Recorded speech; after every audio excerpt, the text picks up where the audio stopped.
Welcome back to the Shipyard. Today, the Klingon faction pack, Blood Oath. Yes. Gotta say right off the bat, this is a fantastic card pack. There is a lot to like here. So, let's jump in. Alright, we've got the IKS Ta'og, or Taco G, whatever you prefer. I don't know. I don't speak Klingon. I'm sorry. I'm not that much. Well, my Star Trek nerd card is not that deep. I apologize. It's a Katinga. And Katingas are viable in their own way. I prefer Burrells. They're cheaper. Or Vorchas. They hit harder. But, Katinga is a viable ship. We've got a 4143. That's a decent stat line. Double crew, weapon tech, 21 points. It's there. But free action. Perform a cloak action, even if this ship isn't cloaked.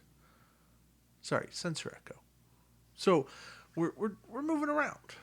If this ship is cloaked, you can use a 3 for this action. All right. So that means that your ship's going to be less predictable. There's some benefits to this. Free action, even if you're not cloaked. So there's a lot that you can do here. So, combo this with, say, Gowron, Admiral Gowron, to have a bonus battle station. You can combo it with the Harmaster. There's a lot to like with what Klingons are doing with cloaking and sensor echoing. Maneuver dial in a Katinga, it's okay. It's the standard Klingon dial. All right, the IKS Devul, or as I like to call it, the Devil. This is Nagvar.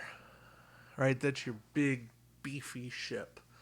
It's a 5-1-6-3. Good luck one-shotting that thing, because it's not going down.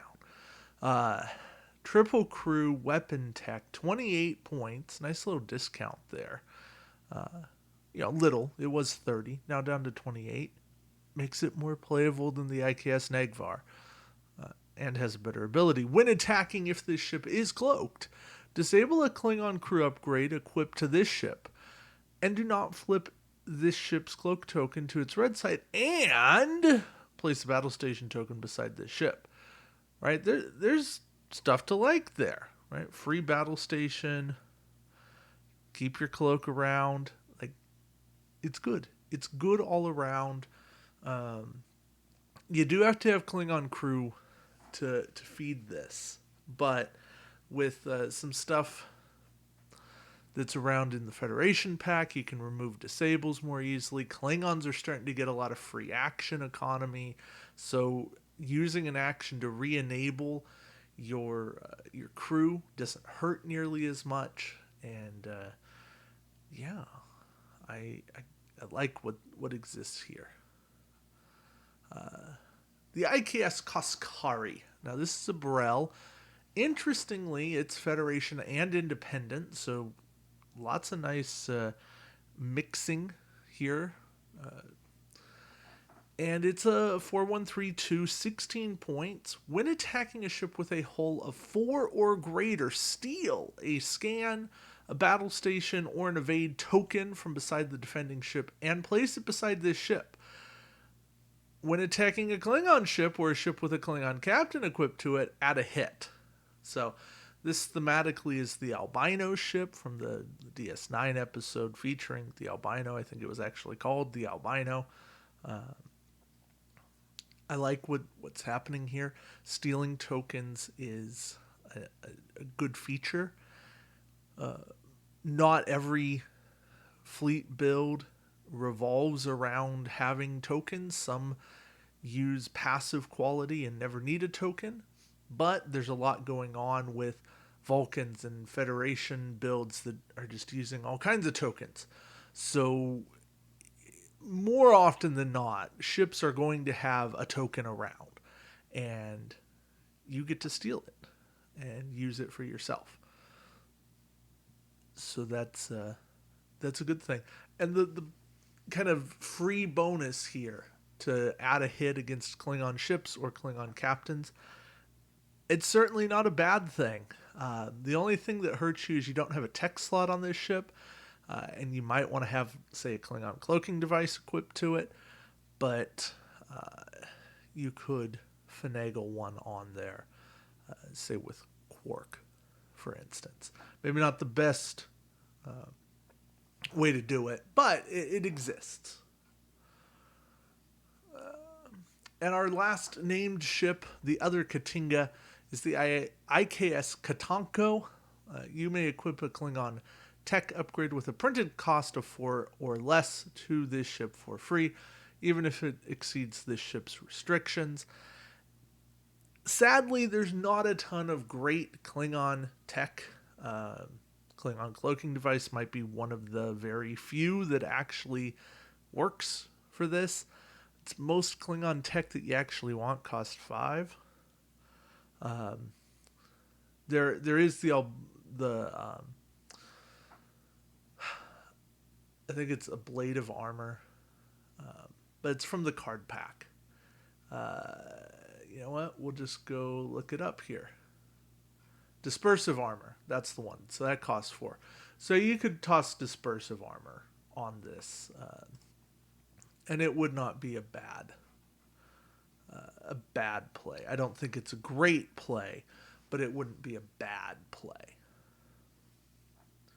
So overall, the ships are playable. I don't know how much any of them are revolutionizing the game, but I think that there's definitely some play and some good use to be had here, and I like that. All right.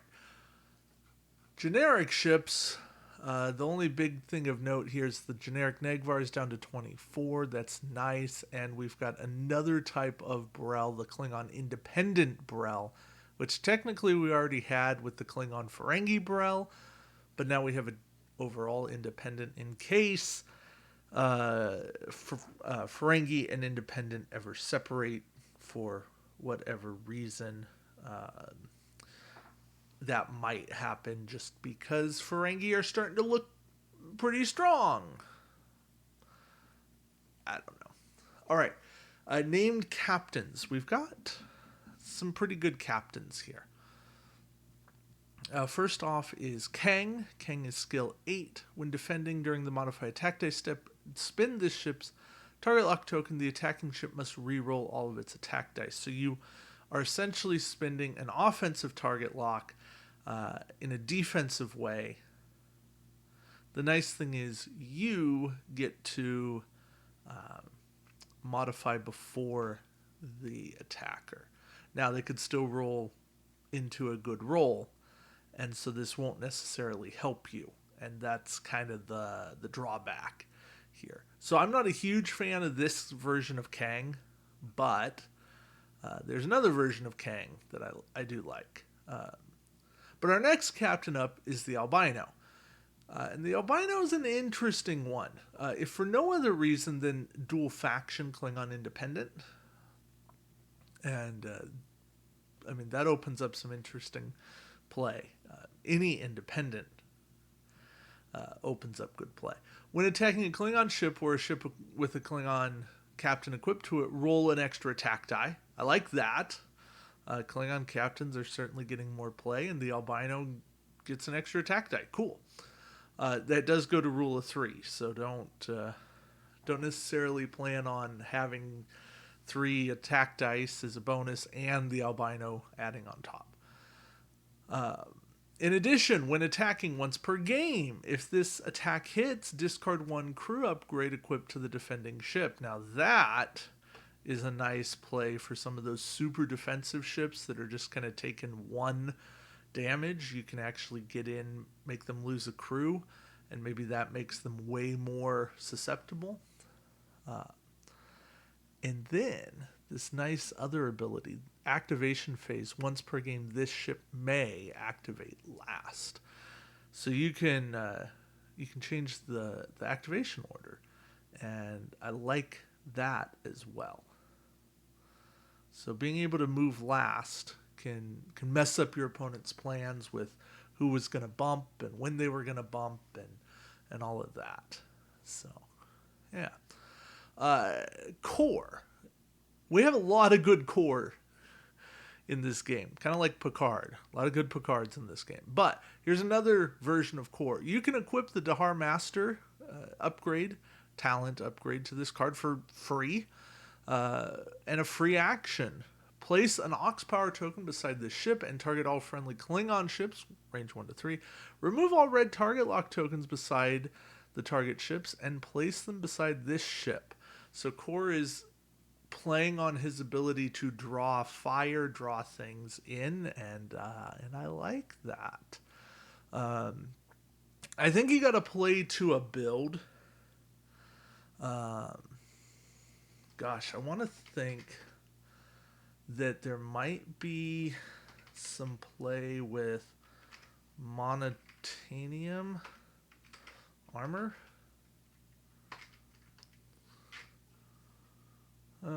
Nope. That does not work. Because the enemy ship is not attempting to acquire a target lock. It was a nice idea. Yeah. Alright. Koloth. When an opposing ship within range 2 performs maneuver, place 2 time tokens on this card to perform a maneuver on this ship's dial with a speed of 2. So basically, you get to jump in there, jump in early, maybe even lower your captain skill so you move first, and then you can react more. So I like this. Now, it's range 1 to 2, but that's all the better. Koloth does not have a ton of good versions, so this is an interesting version of Koloth, and you'll see why having good versions of Kang, Koloth, and Core becomes very relevant here in a moment. Now, here's a version of Kang that I love, and I've run. Start of the game, target a captain equipped to an opposing ship. When attacking during the modify attack dice step, if the target captain is equipped to the defending ship, discard this card, add 2 crit results. Adding 2 crits, fantastic. Now,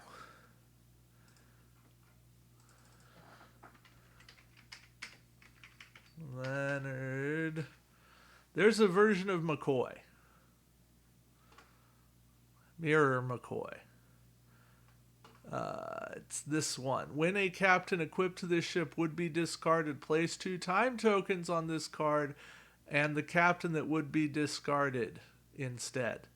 So now you are keeping Kang around and you get to do it again. Yeah, Kang is great.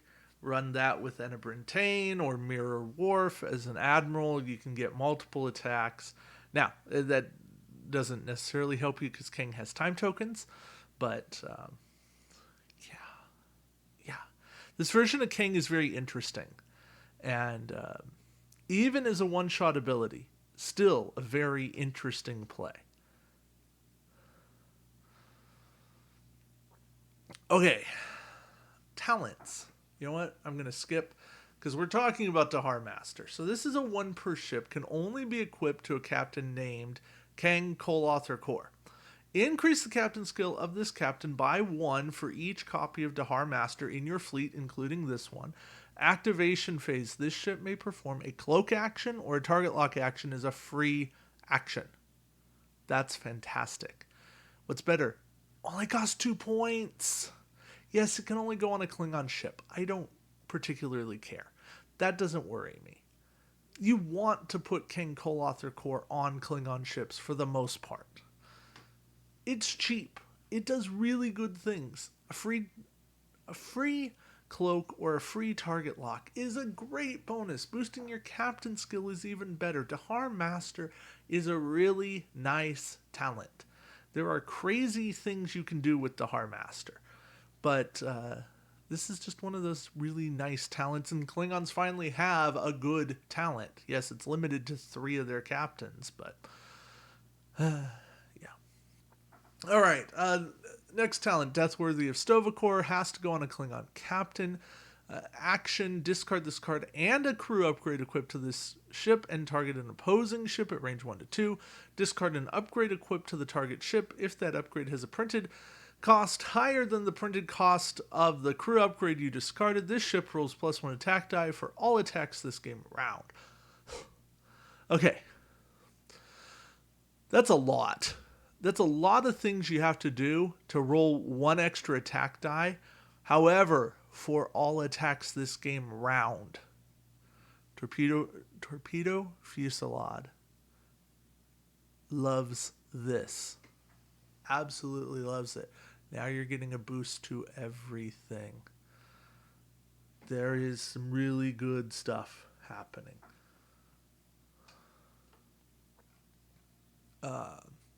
Waylay.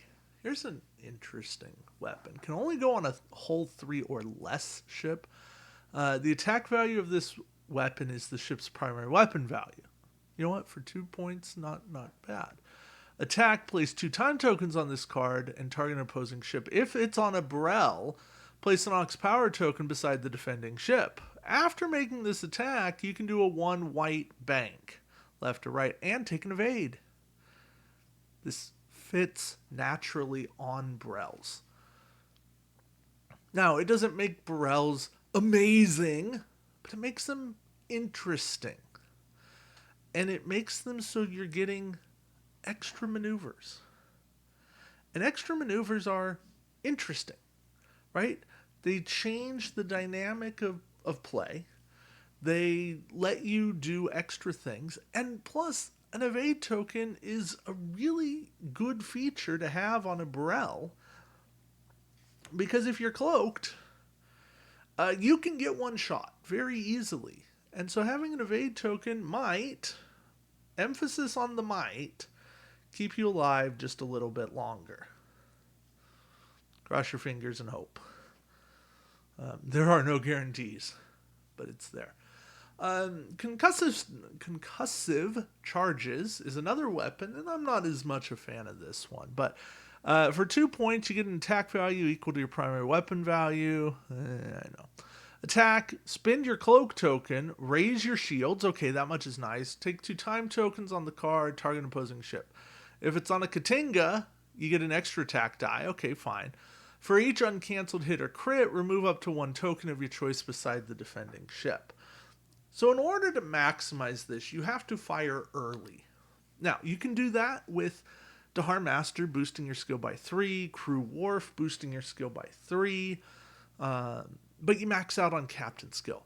Most Klingons, well, the best Klingon has a skill of 9, but most Klingons that you want to run are in the 7-8 range. So you got Captain skill at 10, 11. Now, that seems pretty good, right? But Federation can get up to 12. Gen Con can get wherever you are +3. So you're not necessarily outskilling anyone. No, you can. You certainly can. But it's a consideration you have to make.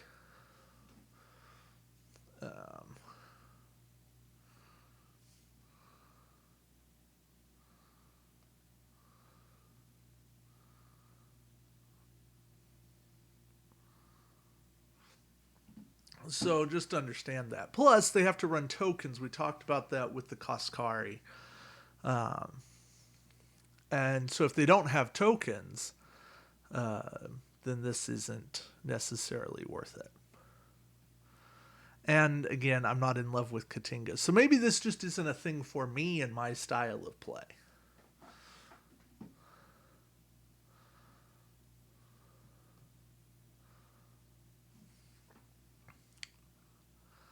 Science Station. Now this is a card. Well, here, let me read it. Add 1 tech slot to the ship's upgrade bar. It is a tech in and of itself. Free action. If the ship is cloaked, place 2 time tokens on this card. Place one scan token beside this ship. If an opposing ship is within this ship's primary firing arc, this ship may perform a target lock action, targeting the opposing ship as a free action.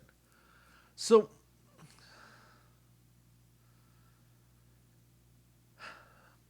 I didn't like this card at first.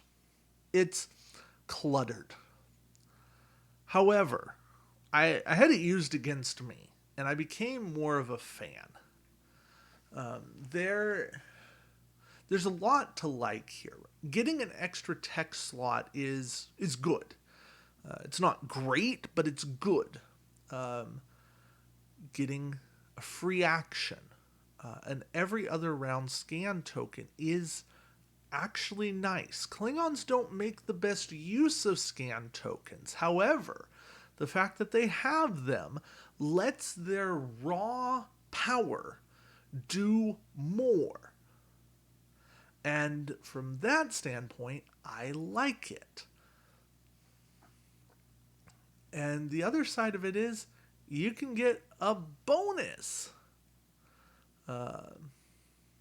free action with your target lock.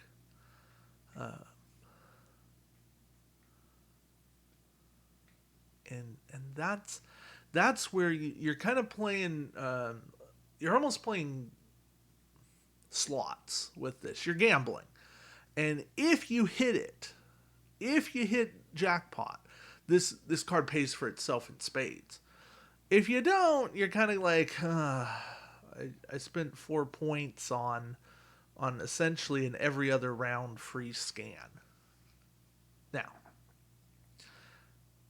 you got to do it right, and you got to have sensor echo built in. You do Alersa sensor echo, and you've got extra maneuvering to get yourself in a position to trigger your having a ship in your primary firing arc. And then you've got your free target lock. So I think Science Station is a good card that you have to know how to use, and you have to be willing to build to make this be useful. It isn't one where you can just toss it on and go, oh, it's going to do this, this, and this for me.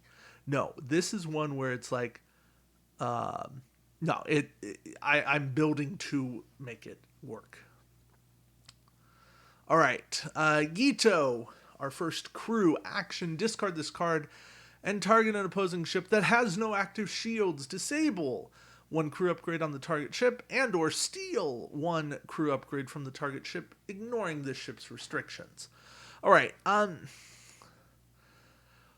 While I don't love this caveat of no active shields, I do like being able to steal.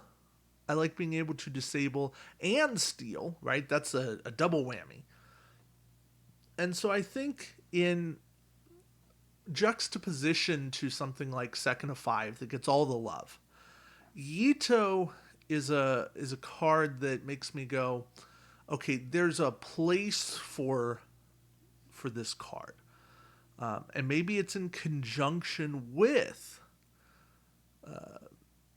Second of Five, where I can steal and then disable steal. So that I'm hurting my opponent by taking their stuff and using it against me, and I'm hurting them by disabling. So, I don't think Yuto is always the answer, but I think Yuto can be an answer at times. Chatard. In phase, remove an Ox Power token beside the ship. Flip this ship's cloak token to its green side.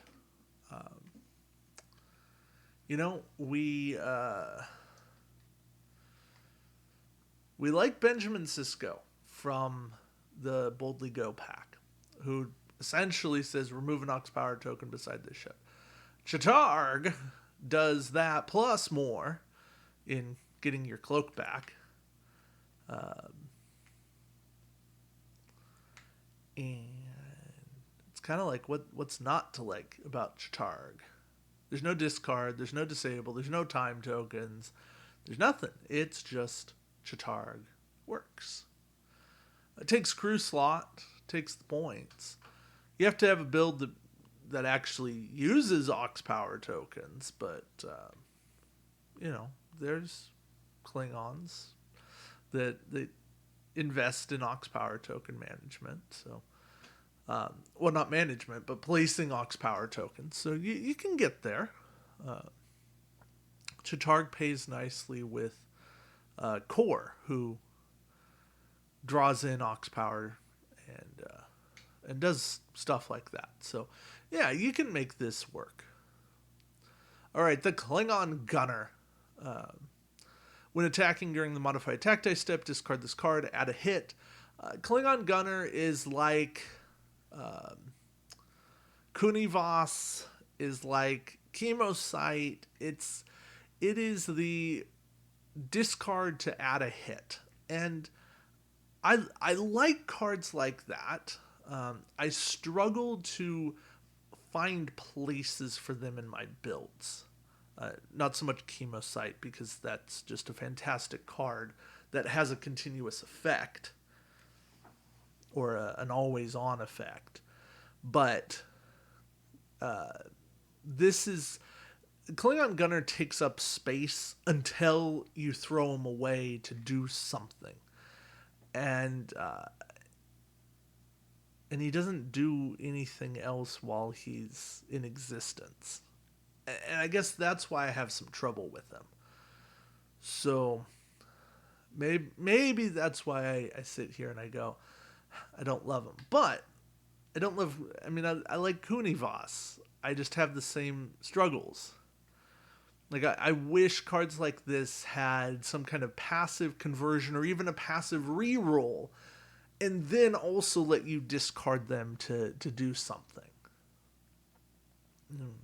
But I'm still not disliking them. I enjoy them for what they are, and they fit a build, especially with the Kang discard for 2 crits, and you can just pile on, and anything that you think is not one-shotable becomes one-shotable if you throw enough stuff out the airlock at it. It's getting to the point of the old... the old Duras builds, and to me that's kind of nice. All right, Mara. So Mara is lets you add the scan action to your action bar. Okay, that's kind of nice, but she has more. And I appreciate that she has more. When the captain of this ship would be disabled or discarded, discard this card instead. All right. Mara is also a natural fit with Kang if you only plan on using Kang once and you want to keep him around, or twice and you want to just be done. Cheaper combo than the McCoy combo. And then you still have...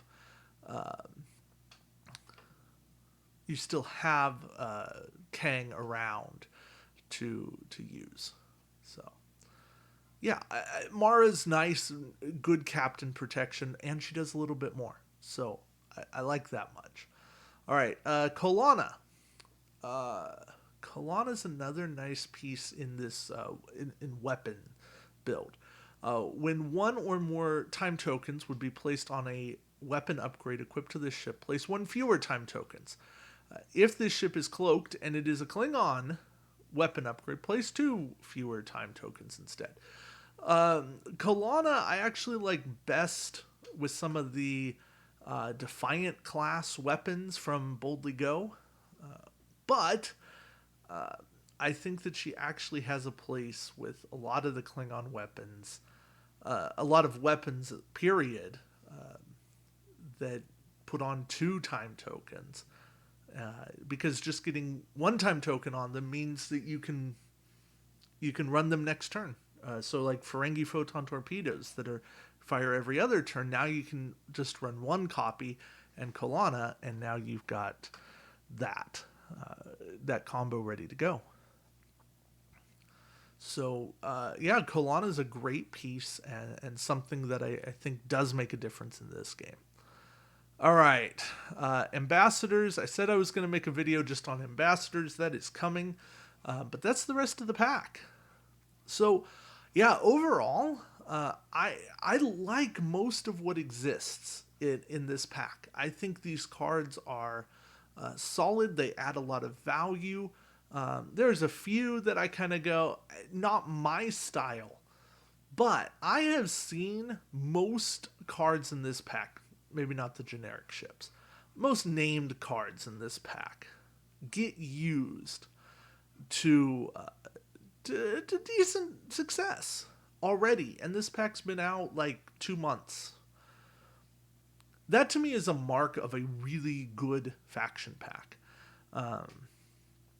I've said it on the captain's table, which is a live stream that I do on the Antari Shipyard Twitch channel with Jerry Brown and James Sonas and a guest. So check that out. But I said it when we've done various faction packs. The overall curve of these cards, grade wise, is that most of these cards fall into like the B or C category. They are good playable cards. There's several A's. There are some really good meta shaping cards. Dahar Master really stands out in that line for me. Kang is up there as well. Those might be the two that are the strongest. But I think the more people really get into this, they will find different things that that shape their idea of play. Mara has potential. Kalana has potential. These ambassadors are pretty good. I mean, spoiler, but they're up there. So this pack overall is fantastic, and it fits these 4 faction packs: Blood Oath, Boldly Go, Live Long and Prosper, Cardassian Union. They're all fantastic packs. But yeah, I just really like what Blood Oath has to offer. If you play Klingons, you are over the moon about this pack. If you don't play Klingons, this is a great launch point for Klingons.